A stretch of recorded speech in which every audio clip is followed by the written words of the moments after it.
ఢిల్లీ పర్యటనలో ఉన్నారు ముఖ్యమంత్రి రేవంత్ రెడ్డి. జనగామ వ్యవసాయ మార్కెట్ ఘటనపై సర్కార్ సీరియస్ అయింది. రైతుల్ని మోసం చేసిన వ్యాపారులపై పోలీసులు కేసులు పెట్టారు. ఇటు రాష్ట్రంలో కాంగ్రెస్ 10 ఏళ్లు పవర్లో ఉంటుందని సీఎంగా రేవంతే ఉంటారన్నారు మంత్రి కోమటిరెడ్డి వెంకటరెడ్డి. కేంద్రంలో అధికారంలోకి వస్తే దేశవ్యాప్తంగా కుల గణన చేస్తామన్నారు హస్తం నేతలు. జనగామ వ్యవసాయ మార్కెట్లో జరిగిన ఘటనపై సర్కార్ సీరియస్ అయింది. రైతుల్ని మోసం చేసిన వ్యాపారులపై పోలీసులు కేసులు పెట్టారు. కందుకూరి వెంకటనారాయణ, సుజాత, ఉషారాణిలపై కేసు బుక్ చేశారు. నిన్న జనగామ మార్కెట్లో దళారులు పంటను తక్కువ ధరకే కొంటున్నారంటూ రైతులు ఆందోళన చెందారు. 4 ట్రేడర్లు, మార్కెట్ కార్యదర్శిని సస్పెండ్ చేశారు అడిషనల్ కలెక్టర్. ఇదే ఇష్యూపై సీఎం రేవంత్ సీరియస్ అయ్యారు. రైతులను మోసం చేసేందుకు ప్రయత్నించిన ట్రేడర్లపై కేసులు పెట్టాలని ఆదేశించడంతో జనగామ పోలీసులు కేసులు నమోదు చేశారు. వెంటనే చర్యలు తీసుకున్న అడిషనల్ కలెక్టర్ రోహిత్ సింగ్ ను అభినందించారు. రైతుల విషయంలో అధికారుల్ని అప్రమత్తంగా ఉండాలని ఆదేశించారు సీఎం రేవంత్ రెడ్డి.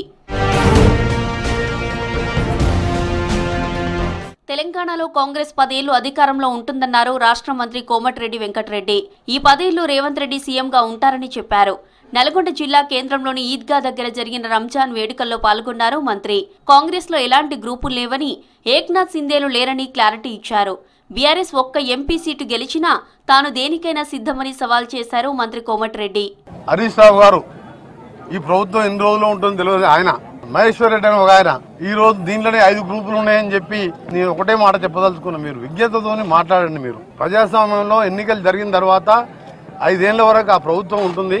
ఇక్కడ ముఖ్యమంత్రి గారు వారి నాయకత్వంలో మంత్రులందరం సీనియర్ల సలహాలు, జనారెడ్డి గారు లాంటి వారి సలహాలతోని ఎమ్మెల్యేలు ఒక టీమ్గా పనిచేస్తున్న సందర్భంలో నేను ఒకటే చెప్తున్నా, మీరు 5 గ్రూపులు లేదు, ఏకనాథ్ షిండే అని మీరు సృష్టించింది ఏకనాథ్ షిండే, మేం కాదు. మా దగ్గర ముఖ్యమంత్రిగా రేవంత్ రెడ్డి గారే 5 ఏళ్ళు ఉంటారు. ఇంకా 5 ఏళ్ళు 10 ఏళ్ళు కూడా మేము కాంగ్రెస్ ప్రభుత్వం ఉంటుంది. మళ్ళా కూడా రేవంత్ రెడ్డి గారే ఉంటారు. నేను ఒకటే కాంగ్రెస్ పార్టీ ఇచ్చిన హామీ మేరకు అధికారంలోకి వచ్చాక దేశవ్యాప్తంగా కులగణన చేస్తామన్నారు మంత్రి పొన్నం ప్రభాకర్. ఖైరతాబాద్ లోని మోక్షగుండం విశ్వేశ్వరయ్య భవన్ లో పూలే జయంతి వేడుకల్లో ఆయన పాల్గొన్నారు. బీసీలకు న్యాయం చేయడమే కాంగ్రెస్ పార్టీ లక్ష్యమన్నారు. మన జనాభా ఎంతో మనకు తెలిస్తే ఎవరైనా రేపొద్దున హక్కుతో కొట్టాడగలుగుతారనేటువంటి ఆలోచనతో నాయకుడు చెప్పిన దాని ప్రకారంగా అధికారంలోకి రాగానే తెలంగాణ రాష్ట్రంలో కులగణ సర్వేకు సంబంధించి కేబినెట్ తీర్మానంతో పాటుగా శాసనసభ తీర్మానం ఇచ్చి జీవో ఇచ్చి 150 కోట్ల రూపాయల నిధులను కూడా విడుదల చేసిన త్వరలో ఆ కార్యక్రమం జరుగుతుంది. కాంగ్రెస్ ప్రభుత్వం మైనారిటీల అభివృద్ధి కోసం ప్రత్యేక కార్పొరేషన్ ఏర్పాటు చేసిందన్నారు మంత్రి జూపల్లి కృష్ణారావు. ప్రతి పేద మైనారిటీలకు సంక్షేమ పథకాలు అందిస్తామని తెలిపారు. నాగర్ కర్నూలు జిల్లా కొల్లాపూర్లో జరిగిన రంజాన్ వేడుకల్లో మంత్రి పాల్గొన్నారు. కాంగ్రెస్ ఎంపీ అభ్యర్థులు ప్రచారంలో దూసుకెళ్తున్నారు. ప్రభుత్వం అమలు చేస్తున్న గ్యారంటీలను ప్రజలకు వివరిస్తున్నారు. రాష్ట్రమంతటా ఘనంగా రంజాన్ వేడుకలు జరుగుతున్నాయి. మసీదులు, ఈద్గాల దగ్గర ముస్లింలు ప్రత్యేక ప్రార్థనలు చేశారు. రాష్ట్ర ప్రజలకు ఈద్ ముబారక్ శుభాకాంక్షలు తెలిపారు ముఖ్యమంత్రి రేవంత్ రెడ్డి. ప్రభుత్వ సలహాదారు షబ్బీర్ అలీ ఇంట్లో జరిగిన వేడుకల్లో సీఎం పాల్గొన్నారు. రంజాన్ సందర్భంగా చార్మినార్ పరిసర ప్రాంతాల్లో పటిష్ట బందోబస్తు ఏర్పాటు చేశారు పోలీసులు. రంజాన్ పండుగను ఘనంగా చేసుకుంటున్నారు ముస్లింలు. ఉదయం నుంచే మసీదులు, ఈద్గాల దగ్గర ప్రత్యేక ప్రార్థనలు చేశారు. ఒకరినొకరు అలైబలై చేసుకుని ఈద్ ముబారక్ చెప్పుకున్నారు. 4 రోజుల పాటు ఉపవాస దీక్షలు, నమాజుల తర్వాత ఇవాళ ఘనంగా రంజాన్ పండుగ జరుపుకున్నారు. వేలాది మంది ముస్లింలు ప్రత్యేక ప్రార్థనలు చేశారు. రాష్ట్ర ప్రజలకు రంజాన్ శుభాకాంక్షలు తెలిపారు ముఖ్యమంత్రి రేవంత్ రెడ్డి. ముస్లింలు అత్యంత పవిత్రంగా రంజాన్ జరుపుకుంటారని చెప్పారు. ఈదుల్ ఫితర్ సందర్భంగా హైదరాబాద్లో రాష్ట్ర ప్రభుత్వ సలహాదారు మాజీ మంత్రి షబ్బీర్ అలీ ఇంటికి వెళ్లారు సీఎం రేవంత్ రెడ్డి. సికింద్రాబాద్ లోక్సభ కాంగ్రెస్ అభ్యర్థి దానం నాగేందర్, షబ్బీర్ అలీ కుటుంబ సభ్యులు సీఎం రేవంత్ కు ఘన స్వాగతం పలికారు. అక్కడ షబ్బీర్ అలీ ఇతర ముస్లిం పెద్దలకు పండుగ శుభాకాంక్షలు చెప్పారు సీఎం.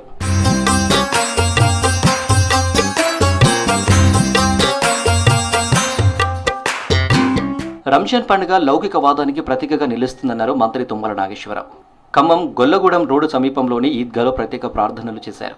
4 రోజుల పాటు కఠిన ఉపవాస దీక్షల తర్వాత జరుపుకునే రంజాన్ ఇంటిలిపాదికి సుఖ సంతోషాలు ఇవ్వాలన్నారు నాగేశ్వరరావు.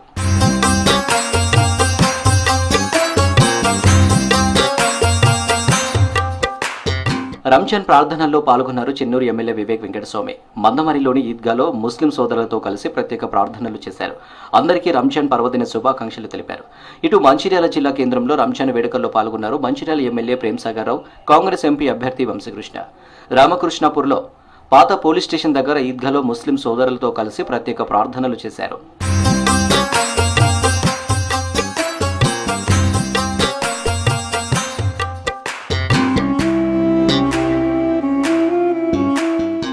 రంజాన్ సందర్భంగా సిటీలో ఎలాంటి అవాంఛనీయ ఘటనలు జరగకుండా చార్మినార్ పరిసర ప్రాంతాల్లో పటిష్ట బందోబస్తు ఏర్పాటు చేశారు పోలీసులు. ప్రార్థనల సందర్భంగా ఉదయం 11:30 వరకు Hyderabad Makkah Masjid, Miralam tank Eidgah, hockey ground, Masab tank పరిసరాలలో ట్రాఫిక్ ఆంక్షలు విధించారు.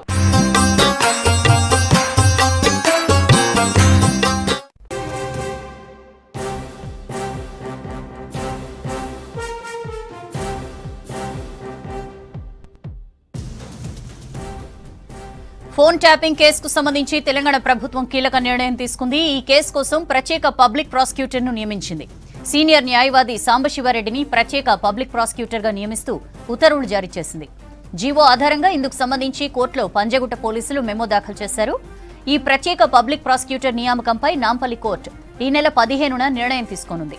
ఫోన్ ట్యాపింగ్ కేసులో పోలీసులు పలువురిని అరెస్ట్ చేశారు. ప్రణీత్ రావు, రాధాకిషన్ రావుల నుంచి కీలక సమాచారం సేకరించారు. డీటెయిల్స్ తెలుసుకుందాం. అజయ్ మనతో ఫోన్ లైన్లో జాయిన్ అవుతున్నారు. అజయ్, ప్రత్యేక పీపీ ఏర్పాటుకు సంబంధించి నియామకానికి సంబంధించి అప్డేట్ ఏంటి?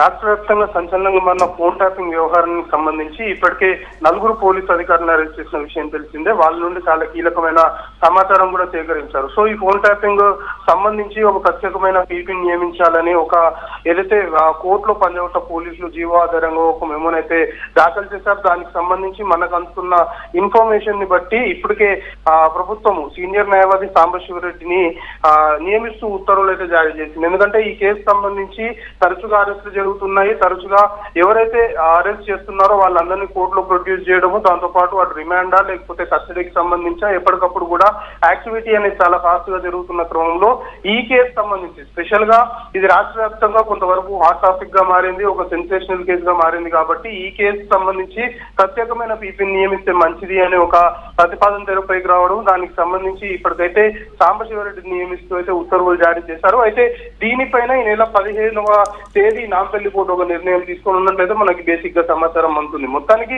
ఫోన్ ట్యాపింగ్ వ్యవహారానికి సంబంధించి మరికొంతమంది పేర్లు కూడా తెరపైకి వచ్చే అవకాశాలు ఉన్నాయనే ఊహాగానాలు ఇప్పటికే చక్కర్లు కొడుతున్న పరిస్థితి. ఇప్పటికే రాధాకిషన్ సంబంధించి కస్టడీ పూర్తయిపోయింది కాబట్టి అతడు కస్టడీలో ఇచ్చిన కన్ఫెషన్ స్టేట్మెంట్ సంబంధించి మరికొంతమంది రాజకీయ పార్టీలకు సంబంధించిన నేతలకు కూడా కొంతవరకు నోటీసులు సర్వ్ చేసి వాళ్ళని కూడా విచారణకు పిలిచి ఒకవేళ వాళ్ళకి సంబంధించి పాత్ర ఎస్టాబ్లిష్ అయితే మాత్రం మరికొన్ని అరెస్టులు కూడా ఈ కేసుకు ఉండే అవకాశాలు ఉన్నాయి. సో ఇదంతా రన్నింగ్ ప్రాసెస్ గా అవుతుంది. వరుసగా అందరినీ విచారణకు పిలుస్తున్నారు. దాని తర్వాత పోలీసులు అరెస్ట్ చేస్తున్న తీరు మనం చూస్తున్నాం. ముందుగా విచారణకు పిలవడము, అదుపులోకి తీసుకోవడం, దాని తర్వాత అరెస్ట్ చూపించడము, దాని తర్వాత మెజిస్ట్రేట్ ముందు హాజరుపరచడం, ఇదంతా కూడా రన్నింగ్ ప్రాసెస్ జరుగుతుంది. కాబట్టి ఈ సెన్సేషనల్ కేసు కి ప్రత్యేకంగా ఒక పీపీ నియమిస్తే మంచిదనే ప్రతిపాదనకు సంబంధించి ఇప్పటికైతే సాంబశివరెడ్డి నియమిస్తూ ఉత్తర్వులు జారీ చేశారు. అయితే 15వ తేదీ ఈ నెలకు సంబంధించి నాంపల్లి కోర్టు దీనిపైన ఒక నిర్ణయం అయితే తీసుకొని ఉన్నట్లు మనకి information. Right Ajay, yeah, thank you.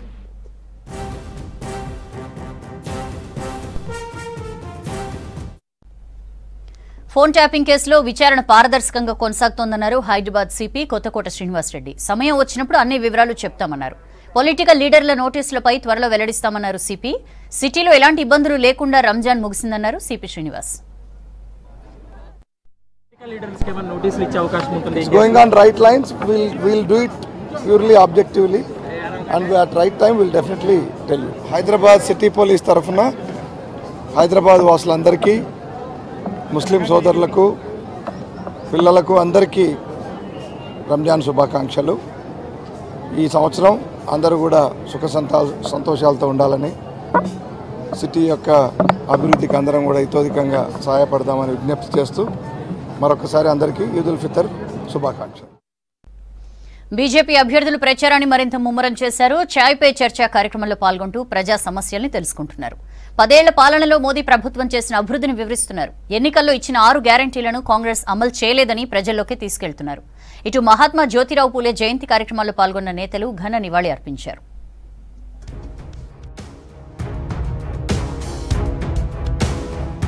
MIM Congress కలిసి కుమ్మక్కు రాజకీయాలు చేస్తున్నాయని ఫైర్ అయ్యారు BJP state chief Kishan Reddy. ఈ 2 పార్టీలు కలిసి హైదరాబాద్ ను ఏం అభివృద్ధి చేశాయని ప్రశ్నించారు. కాంగ్రెస్ తో ప్రజల జీవితాల్లో ఎలాంటి మార్పు రాలేదన్నారు. కాంగ్రెస్ ఎంఐఎం వల్ల నష్టపోయేది పాత బస్తీ ప్రజలేనన్నారు. వివిధ పార్టీల నాయకులు కిషన్ రెడ్డి సమక్షంలో బీజేపీలో చేరారు.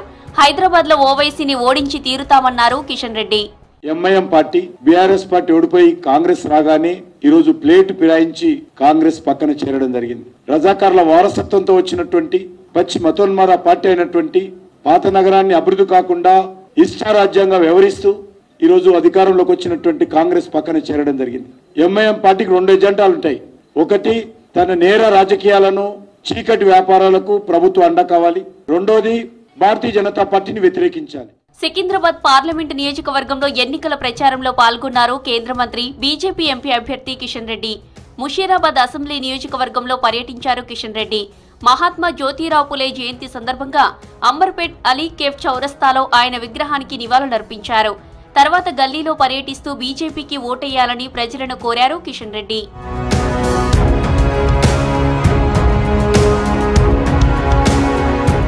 గత ప్రభుత్వ అవినీతిని అడ్డుపెట్టుకుని సీఎం రేవంత్ రెడ్డి వేల కోట్లు సెటిల్మెంట్స్ చేస్తున్నారని ఆరోపించారు బీజేపీ ఎల్పీ నేత మహేశ్వర్ రెడ్డి.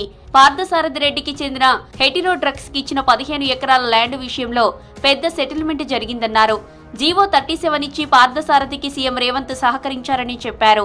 అవినీతి ఆధారాలు బయటకొస్తున్నాయని సెక్రటేరియట్లోని 6వ అంతస్తును బంద్ చేయించారన్నారు మహేశ్వర్ రెడ్డి. గత ప్రభుత్వం చేసిన అరాచకాన్ని బయట పెడతా అని చెప్పిన నువ్వు గత ప్రభుత్వం చేసిన అరాచకాలను అడ్డం పెట్టుకుని సెటిల్మెంట్లు చేసుకుంటున్న మాట వాస్తవం కాదని అడుగుతున్నా. గత ప్రభుత్వం చేసిన అవినీతిని ఆధారాలతో సహా సేకరించడానికి గల కారణం ఇదేనా అని అడుగుతున్నా. దానికోసమైనా నువ్వు ఈరోజు కాళేశ్వరాన్ని సిబిఐకి ఇస్తావు. రాష్ట్రంలో కాంగ్రెస్ ప్రభుత్వం 6 గ్యారంటీలను అమలు చేస్తే ఎంతమందికి ఇచ్చారో చెప్పే దమ్ముందా అని ప్రశ్నించారు కరీంనగర్ ఎంపీ బండి సంజయ్. బీజేపీ ముఖ్య నేతలతో బండి సంజయ్ సమావేశమై దిశానిర్దేశం చేశారు. కరీంనగర్ ప్రజలకు కాంగ్రెస్ ఏం చేయలేదని మండిపడ్డారు.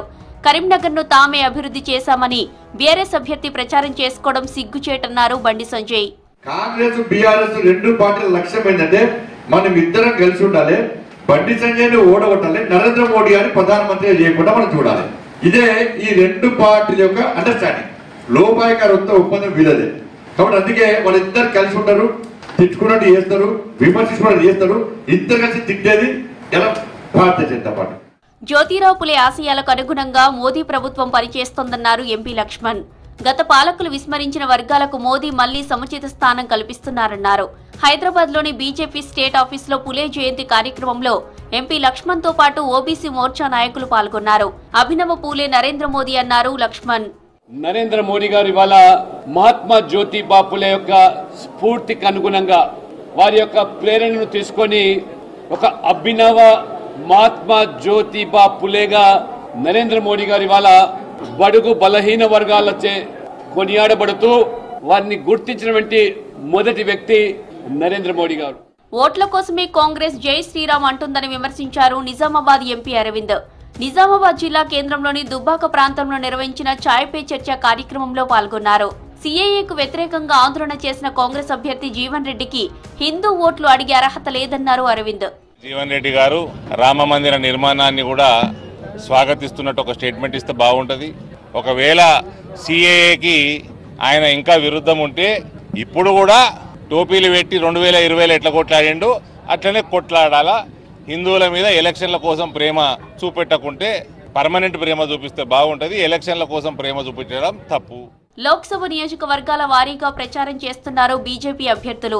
గెలిపే లక్ష్యంగా చాయ్ పే చర్చ కార్యక్రమాలతో ప్రజల సమస్యలను తెలుసుకుంటున్నారు అభ్యర్థులు. కాంగ్రెస్ నేతలు గ్రామాల్లోకి వస్తే హామీలపై ప్రజలు ఎక్కడికక్కడ నిలదీయాలన్నారు బీఆర్ఎస్ లీడర్లు. 120 రోజులు కంప్లీట్ అవుతున్నా ఏ ఒక్క హామీ అమలు కావడం లేదని అన్నారు. కాంగ్రెస్ ను ఈ పార్లమెంట్ ఎన్నికల్లో ఓడించకపోతే ప్రజలు తీవ్రంగా నష్టపోతారని హెచ్చరించారు బీఆర్ఎస్ నేతలు. రాష్ట్రంలో కాంగ్రెస్ ఇచ్చిన 6 గ్యారెంటీలు ఏమయ్యాయని ప్రశ్నించారు బీఆర్ఎస్ వర్కింగ్ ప్రెసిడెంట్ కేటీఆర్. 120 రోజులు గడిచినా ఒక్క గ్యారెంటీని అమలు చేయలేదని విమర్శించారు. కాంగ్రెస్ బీసీ డిక్లరేషన్ అమలు చేయాలని డిమాండ్ చేశారు. తెలంగాణ భవన్లో జరిగిన మహాత్మా జ్యోతి బాపులే జయంతి వేడుకల్లో పాల్గొన్నారు కేటీఆర్. రాబోయే 3 ఏళ్లలో మహాత్మా జ్యోతి బాపులే విగ్రహం ఏర్పాటు చేయాలన్నారు కేటీఆర్. ముఖ్యమంత్రులు వస్తారు పోతారు, ప్రధానమంత్రులు వస్తారు పోతారు, మంత్రులు వస్తారు పోతారు, పార్టీలు ప్రభుత్వాలు వస్తూ పోతుంటాయి. కానీ సంఘం కోసం, సమాజం కోసం ప్రశస్తిని సంపాదించుకునే మహానుభావులు, మహనీయుల్లో తప్పకుండా ముందు వరుసలో అగ్రభాగాన ఉండేవారిలో మహాత్మా జ్యోతిబా ఫూలే ఒకరు అనే మాట మనందరం కూడా చెప్పక తప్పదు. అసెంబ్లీ ఎన్నికల హామీలపై కాంగ్రెస్ ను ప్రజలు ఎక్కడికక్కడ నిలదీయాలన్నారు మాజీ మంత్రి హరీష్. హామీలతో జనాన్ని మోసం చేశారని మండిపడ్డారు. కొత్త పథకాలు ఏమో గానీ ఉన్న పథకాలు ఎగ్గొడుతున్నారని విమర్శించారు. కలెక్టర్ గా పనిచేసిన స్థానం నుంచే పార్లమెంటుకు వెళ్లే ఛాన్స్ రావడం అదృష్టమన్నారు మెదక్ బీఆర్ఎస్ ఎంపీ అభ్యర్థి వెంకట్రామరెడ్డి. కేసీఆర్, హరీష్, కేటీఆర్ సపోర్ట్ తో ప్రజల ఆశీస్సులతో తన గెలుపు ఖాయమన్నారు ఎంపీ అభ్యర్థి. ఇలా ఏ ఒక్క హామీ అమలు చేసినారు కాంగ్రెస్ వాళ్ళు? ఎన్ని చెప్పిండ్రు? ఓడదాటిదాకా ఓడమల్లప్ప, ఓడదాటినాక బోడమల్లప్ప అన్నట్టు చేసింది కాంగ్రెస్ వాళ్ళు. 100 రోజుల్లో 6 గ్యారంటీలు, 13 హామీలు అమలు చేస్తామన్నారు. అయినాయా? అమలైనయా? ఈ తాపగిట్ట మళ్ళా కాంగ్రెస్ వాళ్ళు చేతులకెళ్ళి జారిపోతే మళ్ళా 5 ఏళ్ల దాకా దొరకరు. కలెక్టర్ గా నువ్వేదైతే పనులు చేశావో, జిల్లాను అర్థం చేసుకున్నావో, ఆ మాదిరిగా గలం విప్పి నువ్వు నీకున్న శక్తిని, యుక్తిని వాడి మన గలాన్ని వినిపించి ఎక్కువగా మన జిల్లాని ఇంకా అభివృద్ధి పటంలో నిలపాలని చెప్పి కోరినప్పుడు వారి ఆదేశాలకు అనుగుణంగా నేను ఇవాళ మీ అందరి మధ్యలో మెదక్ పార్లమెంట్ బరిలో ఉండి ఎన్నికలకు సిద్ధమవుతున్నాం. జగిత్యాల జిల్లా కోరుట్లలో ఎన్నికల నిబంధనలు ఉల్లంఘించారు బీఆర్ఎస్ నేతలు.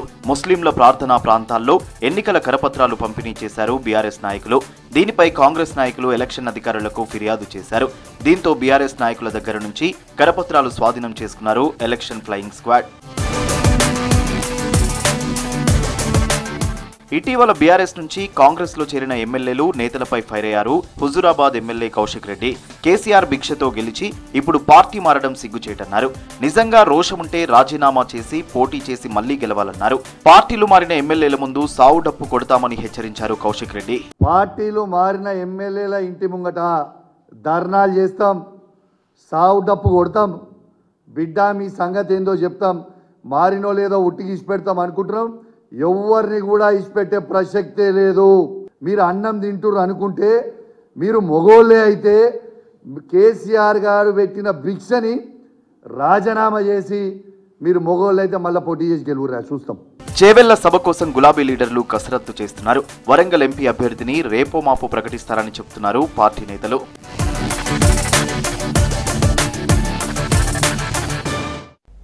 ఢిల్లీ లిక్కర్ స్కామ్ కేసులో రోజుకో ట్విస్ట్ కొనసాగుతోంది. ఇదే కేసులో కవితను సీబీఐ అరెస్ట్ చేసింది. అరెస్టును సవాల్ చేస్తూ కవిత పిటిషన్ను స్పెషల్ జడ్జి తిరస్కరించారు. నోటీసులు లేకుండా సీబీఐ అరెస్టుపై స్పెషల్ జడ్జి ఎదుట కవిత న్యాయవాదులు వాదనలు వినిపించారు. రేపు కోర్టు అనుమతితో కస్టడీలోకి తీసుకోనుంది సీబీఐ.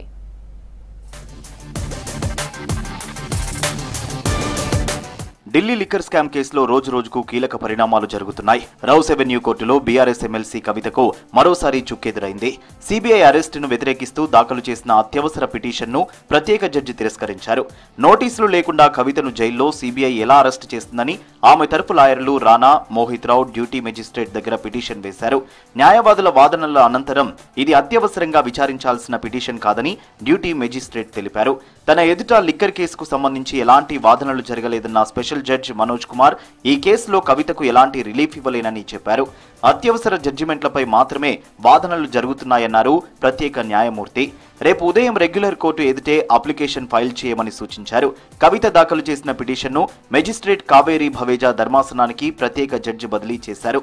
నుంచి అరెస్ట్ చేయాలి అంటే మనకు వారెంట్ ఉండాలి, కోర్టు పర్మిషన్ తీసుకోవాలి. Without taking court permission arrest చేయలేరు. మాకు తెలిసింది ఏంటంటే నిన్న వాళ్ళు ఒక అప్లికేషన్ వేశారు, ఒక నోటీస్ ఇవ్వకుండా రెండోసారి మళ్ళీ సిబిఐ యూనిలేటర్గా కోర్టు కూడా ఆర్డర్ పాస్ చేసి అరెస్ట్ చేయడం జరిగింది. ఉన్న ఇన్ఫర్మేషన్ ప్రొడ్యూస్ చేస్తారు ఫిజికల్గా. కోర్టులో పర్మిషన్ తీసుకుని అరెస్ట్ చేశారా? మాకు ఒక పేపర్ ఇవ్వలేదు. మాకు అసలు ఏం అవుతుందో కూడా మాకు బ్లాంక్లో పెట్టి మాకు నోటీస్ ఇవ్వకుండా మాకు తెలియకుండా అరెస్ట్ చేస్తున్నారు. ఈడీ కేసులో తీహార్ జైల్లో జ్యుడిషియల్ కస్టడీలో ఉన్న బీఆర్ఎస్ ఎమ్మెల్సీ కవితను ఉదయం సీబీఐ అరెస్టు చేసింది. లిక్కర్ కేసులో కేజ్రీవాల్తో కలిసి కవిత కుట్రలు చేశారని సీబీఐ ఆరోపించింది. ఈ మేరకు కవితను అరెస్టు చేసినట్లు సిబిఐ ప్రకటించింది. లిక్కర్ కేసులో పాత్రేంటి, అన్ని కోట్ల డబ్బులు ఎలా చేతులు మారాయి, ఈ మొత్తం వ్యవహారం వెనుక ఎవరెవరున్నారు, ఢిల్లీ సీఎం కేజ్రీవాల్ పాత్రేంటి, తెర వెనుక ఇంకా ఎవరెవరు ఉన్నారనే కోణంలో విచారణ జరిగినట్లు తెలుస్తోంది. కవిత అరెస్టు విషయమై తీహార్ జైలు అధికారులకు సిబిఐ బృందం సమాచారం ఇచ్చింది. రేపు సిబిఐ కేంద్ర కార్యాలయానికి కవితను తరలించనున్నారు. తొలుత ప్రత్యేక కోర్టులో హాజరుపరిచిన తర్వాత రిమాండ్ రిపోర్ట్ సమర్పించి సిబిఐ హెడ్ ఆఫీస్ కు కవితను తీసుకెళ్లనున్నట్లు తెలుస్తోంది. మరోవైపు కవిత రెగ్యులర్ బెయిల్ పిటిషన్ పై ఈ నెల 16వ తేదీన విచారణ జరగనుంది. ఈ క్రమంలో కవితను సిబిఐ అరెస్టు చేయడం సంచలనంగా మారింది. లిక్కర్ కేసులో కవితను మార్చి 15వ తేదీన ఈడీ అరెస్టు చేసింది. ప్రస్తుతం తీహార్ జైల్లోని 6వ నెంబర్ బారక్ లో కవిత ఉన్నట్లు తెలుస్తోంది. That's all for now.